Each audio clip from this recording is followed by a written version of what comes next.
Hey everyone, it's Jacqueline at Pixie Dust PhD. I am filming this on Friday, November 10th, 2023. This is the month 45 creator update. The weather has definitely turned gloomy here, and the giant pandas recently departed the National Zoo to head back to China, so I am in a little bit of a mood, but we'll try to keep this upbeat. We will go over some key news points this month. We won't be able to hit it all just because we didn't do news last month, and it's been a pretty busy month, and also I was gone for 2 weeks, so we did go on our trip to Orlando, and we have since returned. Then in addition to news, of course, we'll do stats, analytics, and revenue for this past month on the channel, as well as lifetime. Before we start with the news, I really just wanted to extend my genuine thanks to all of you who left supportive comments on the last monthly creator update. There are a bunch of you who I know are in my corner and have been vocally there for probably years at this point, but I was really touched to see so many people leave comments on that last monthly creator update who I don't really interact with normally. And I totally understand if you're not the type to comment on YouTube videos. I was definitely that person before I started a channel, so no judgment there, but it is always just like heartwarming and surprising to see sort of people come out from the woodwork and say, oh, I've been watching and I understand your decisions and I support them and you shouldn't go through harassment and all those kinds of things. So thank you to all of you who said anything relatively kind to me or humorous. It's really helpful, but a special thanks to anyone who almost never comments on YouTube videos and decided to go against that practice to leave me some kind words. All right, let's get into the news. And like I said, there's just been a ton, and I don't want this to be a super long video, so we're only going to hit some very high points. If there are other news stories you want to discuss, leave a comment down below. I'm happy to chat about them. First, for any of you planning a trip down to Walt Disney World in basically Q1, they have announced the after hours events through mid-April. Disney After Hours is a hard ticketed event, so this is a separate ticket from your standard theme park entry ticket. You get 3 hours in the theme park of the ticketed event, and it is pretty limited capacity, so essentially it's very short waits for attractions. If crowds are not your jam, but you do love going on rides, an after hours event may make sense for you. Snacks and beverages are also included with the cost of your ticket. It's nothing wild though, it's typically things like popcorn, Mickey ice cream bars, and then water and soda. There are select after-hours dates that are announced running from January 10th through April 10th. These are at Magic Kingdom, Hollywood Studios, and Epcot. There are no after-hours announced at the moment for Animal Kingdom. Based on past after-hours events, it's likely that this hard ticket will allow you into the park around 7 p.m. Then the actual after-hours exclusivity tends to start between 9:30 p.m. and 10 p.m. Definitely check official websites, though, for your after-hours event date to know the exact hours of operation. The rack rate for the ticket is anywhere between $149 and $179 per person. It does vary by date and by park. Epcot tends to be the cheapest, and then both Magic Kingdom and Hollywood Studios do have days that hit that $175 maximum price. However, if you are an annual pass holder or if you are a Disney Vacation Club member that qualifies for membership extras, you can get a discount on these. For the most part, I believe it's $30 off per ticket.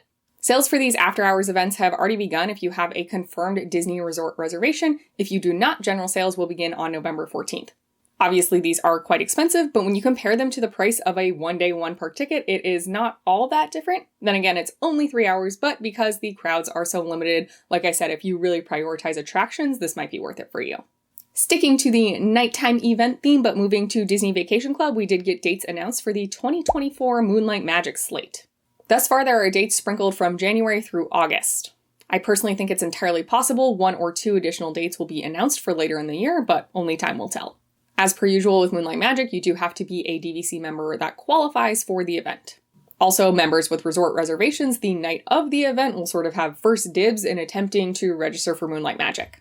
Then additional capacity is made during general registration. I have not done one of these, but I have held the chatter online about this for years. Moonlight Magic, if you can attend, seems to be a wonderful event. People like it a lot. But if you are trying to register for it, definitely try, but I would say don't make sure it's a make it or break it for you. Think of it as a great extra if you are able to successfully register and get into the event.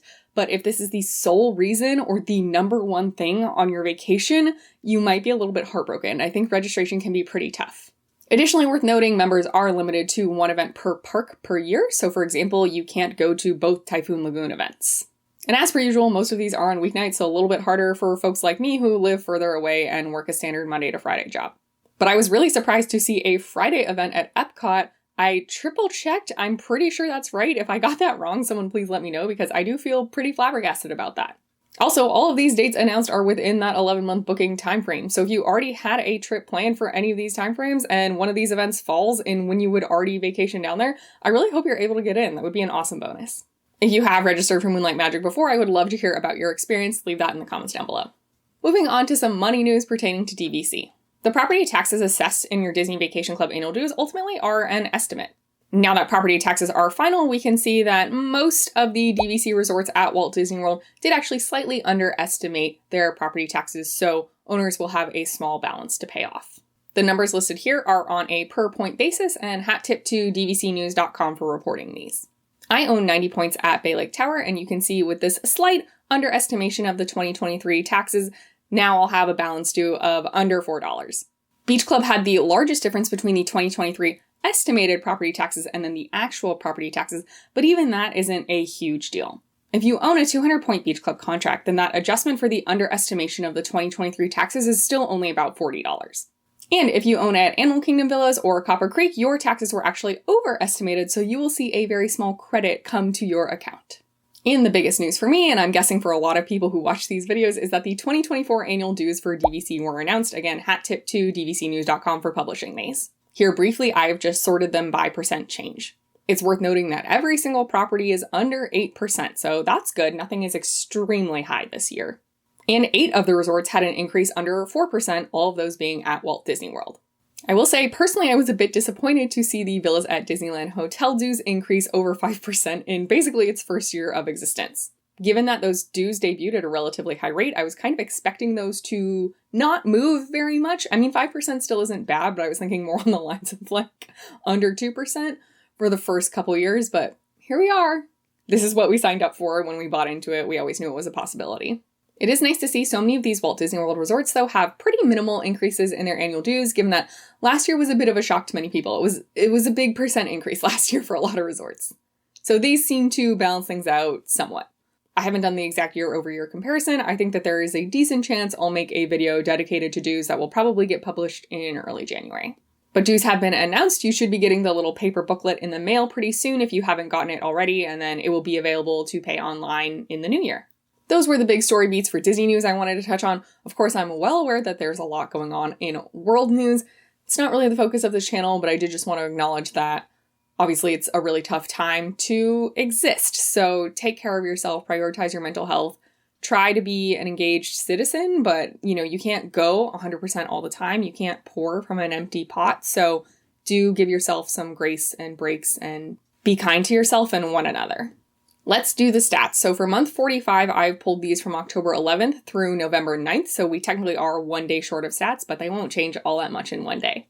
For the general cadence of my channel, which is 1 video a week, I actually posted quite a lot of videos this month. Definitely more than 1 a week on average. There was the DVC Explained video, which I am really proud of. And if you do have people who are curious about your timeshare ownership, I would really appreciate it if you shared that video with folks. Then we did the month 44 creator update, and we talked about extra magic hours over at Disneyland Paris. We discussed the DVC Dream It Forward referral program, as well as the thank you gift that my partner and I received for referring someone. Also, I believe that this was the 300th proper video on the channel, so that's a pretty cool, fun milestone to hit.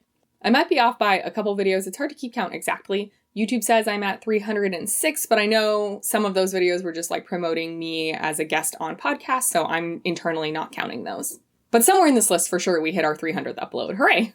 Then mostly it's been trip stuff. So we had the trip announcement video, which was the general announcement, but then we also talked about timing considerations and then going through buying tickets and how much those cost. Then we looked at our overall trip accommodation, so hotels for the whole time, but a lot of that video was spent doing 11-month and 7-month DVC booking planning, and then like an actual live looking at booking and a wrap up of our results. Next in the trip planning series, we talked about our dining plans. Not the Disney dining plan, that's not out yet, but our plans for where we were going to eat. A lot of that video was monopolized by Disney World's ADR planning and execution for our dining at Walt Disney World. We did touch on the universal dining part, but it's a very different process and it's much less of a beast. And the last video posted in this monthly period was basically the final wrap up from our quick trip in January of 2023, where we looked at the trip cost of that little jaunt down to Disney World. Here is the top content from this month by views. Surprisingly, there were only 2 shorts in the top 10 and 2 room tours in the top 10. And in fun news for me, the things I posted this month seemed to do pretty well this month. The only things in the top 10 that I did not post this month were those 2 room tours. Looking into analytics for month 45, we got just about 7,500 views. That came from a little bit under 5,000 unique viewers. 707 of those viewers were returning, Thanks so much for coming back. I know I say this every month, but it really does mean a lot to me. Particularly in the last 6 months or so, it seems like I've really grown the base of people who enjoy the content and do come back, and I'm just so grateful that you're here and that you do the interactions on the channel that really help me out. Overall, this month we got just under 500 watch hours. There was about 85,000 total impressions, and 48.6% of those impressions came from YouTube. And in total, we got 22 new subscribers. For other social media, on Twitter, I am following 1,473 accounts, and 1,123 are following me, so we finally broke 1,100 followers on Twitter. On Instagram, I'm following 850 accounts, and 553 are following me. For lifetime of the channel, we are now at over 260,000 views and just shy of 17,000 watch hours. The channel is nearing in on 2.7 million impressions, and 37.1% of those are coming from YouTube. And overall, we now have 1,515 subscribers, so we did hit that 1,500 mark in the last monthly period. Doing some reflections month to month is a bit odd. Views was way down compared to last month, and subscribers was also way down, which is probably the thing I care about most, so that's definitely a bummer. But otherwise, the other stats were pretty good. So even though we got way fewer views, the watch hours actually increased. If you parse this apart more, it's essentially because most of my views were then coming from videos and not shorts. And of course, the videos are longer by nature. They also just tend to be a little bit more engaging. People tend to hang on in the videos much longer than they do the shorts. So it was a really mixed bag month to month. I'm not too sure how to feel. I'm happy that a lot of key stats increased. Obviously, 22 subscribers in 1 month is not good. So yeah, that's a bummer. And especially going into this time of year, I know the next probably month and a half, maybe even 2 months, it's going to be similar, if not worse. I would love it if somehow the algorithm surprised me and I got back up to, 40, 50 subscribers in a month for the next monthly period, but I'm not counting on it. So yeah, an odd month. And if I parsed a lot of these stats apart between videos and shorts, the patterns do become very obvious, but I don't think it's worth commenting on more in this format other than this was a very video heavy month. I think you could even tell that just from the top 10 content by views, right? It wasn't full of shorts, it was full of recently posted videos. The other one thing worth mentioning about this specific month and compared to last month, or really all the other months, is the not subscribed number. 47.3% of my watch hours was coming from viewers who are not subscribed, meaning that over half of my watch hours was coming from viewers who are subscribed. I went back through my Excel sheet of these stats. That's never happened before. I've never been at over 50% ever. So I think that also really exemplifies it's like you, the lovely returning viewers who tune into things like the monthly creator update that are not of general interest to people just scrolling YouTube, that came back and watched the videos and were like probably interested in the trip content, I guess. Or at least the trip planning content. It's not real trip content yet. So yeah, I don't know. Let me know why you come back in the comments down below. I'd appreciate it. But in general, just a really odd month statistically, and I'm not going to try to think too hard about it. But thanks so much for watching and subscribing. It's really awesome. Lifetime analytics are obviously going well. A lot of these stats, you just continue to amass them over time. So of course they are growing. We should definitely hit 17,000 watch hours next month. If we don't, something terrible happened. And my impressions from YouTube stat, as well as watch time from those not subscribed, do continue to slowly, very slowly get better, so that's always fun. In terms of revenue, this month I made about $40. That's about $22 for every 1,000 ad views, or about $5.50 for every 1,000 views overall. And once again, a vast majority of this is coming from watch page ads, so real videos, not the shorts feed. Lifetime revenue is now up to about $550. This is around $17 for every 1,000 ad views, or around $2 for every 1,000 views overall. And based on the last 6 months trends, you can see it kind of ebbs and flows between about $30 a month to maybe $50 a month. Last month wasn't the best, but that's just how it goes sometimes. I'm surprised that at this point in November, I'm already at almost $16, so it seems like maybe November will go better than October, but I try not to predict the future on this channel. I also had someone ask about the YouTube payout, so I thought I would just show this in case it was generally of interest. They only pay you once you reach $100, and then, once you get paid, you're back down to zero, and so you have to wait to amass $100 again. Thus far, I've had 4 payments. I did get one while I was on vacation in Disney World, so that was a fun little surprise of, hey, extra $100 came my way. And these are all pre-tax. You are going to report them to the IRS and pay taxes. We are in mid-November, basically, so end of year is coming near. Here is the probable upcoming content. If you're watching this relatively close to when it drops, the next actual video coming, I think, is pretty fun. It's a DVC quiz, so I sat down with my partner Adam and basically asked him questions about Disney Vacation Club in general and our contracts and see what he knew. Essentially, I had made that sort of DVC overview explanatory video, and I thought, how much of this does Adam know? And let's find out. He also did debut his own drinks segment there, so I know a lot of you have sort of been kindly egging him on about that in the comments over the past, 2+ years. So somewhere in the middle of that video, we take a drinks break and Adam makes an espresso martini, so you guys can see that and follow along. Then from here through end of the year, it'll be more trip planning content. We might sprinkle in some DVC content in there as well, but the actual trip content, like footage from the parks and reviews and all that kind of stuff, won't happen till the new year. So in terms of more trip planning content, I did buy a custom pair of Minnie Mouse ears from an Etsy seller. I'm really excited to share them with you because they're awesome and I want more business to go to that Etsy shop. We did buy Magic Band pluses, so we'll go over ordering them and unboxing those. Then there's a pack with me. I also did lay out a drink around the world strategy, tips. I wouldn't really call it tricks, but tips, drinks that I would target, that kind of thing. So that video will get posted at some point. Then in the sort of random category, not trip planning, not DVC content, I have a Disney Parks food like copycat recipe book. We made the carrot cake cookie copycat recipe, so I'll share that with you at some point. Then we move into DVC content. I mentioned this in another recent monthly creator update. There's this notion of a universal swap with your DVC points, so we'll talk about that. For what seems like months now, I've had a one-time use points video filmed. It's not edited or uploaded or ready to go yet, but that can get posted whenever. That's not like time pertinent.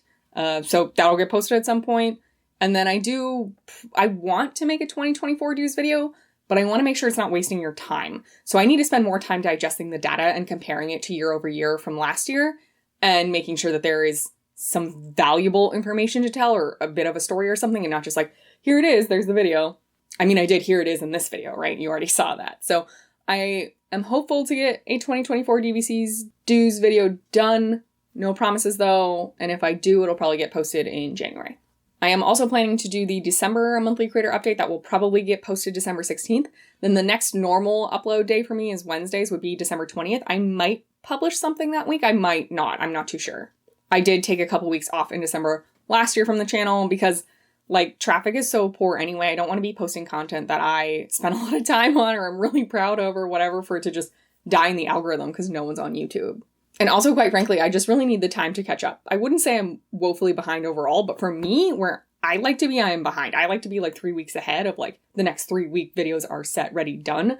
Obviously, with taking a 2-week vacation, and I've had a lot of stuff blow up at work, not blow up in a bad way, but I've just been really slammed at work. I haven't had as much time to take care of the channel recently, so I need some time in December when I'm not uploading and publishing that I can be working on things on the back end. I also just did want to flag for everyone that this is month 45, which means month 48 is only a few months away, and that's our channel anniversary. So I traditionally do a Q&A for the channel anniversary. Feel free to start leaving those questions in the comments down below. I'll start collecting them. It's pretty much like anything you want. It doesn't have to be about Disney Vacation Club or Disney. Of course it can be if you want to know more about DC or stuff about me or Adam or whatever. Obviously, I'll draw lines sometimes, but feel free to ask. Happy to answer most things, I would say. I hope you're all enjoying your fall season and it's not too brutal yet. It was really nice to escape to Florida. The weather was pretty close to perfect. It's been a bit of an adjustment coming back to not Florida weather, that's for sure. But yeah, we had a great time on our trip. I really can't wait to share more of it with you. Of course, if you have questions or are curious about things, don't want to wait for content that's coming probably 4 months from now, just leave comments down below and I'm happy to chat for sure.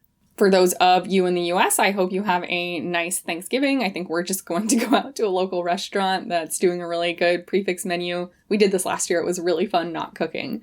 Looking forward to having a random Thursday off to go eat and support a small business that we like. I'm sending you all my well wishes and may the rest of your day be magical. We'll see you real soon at Pixie Dust PhD.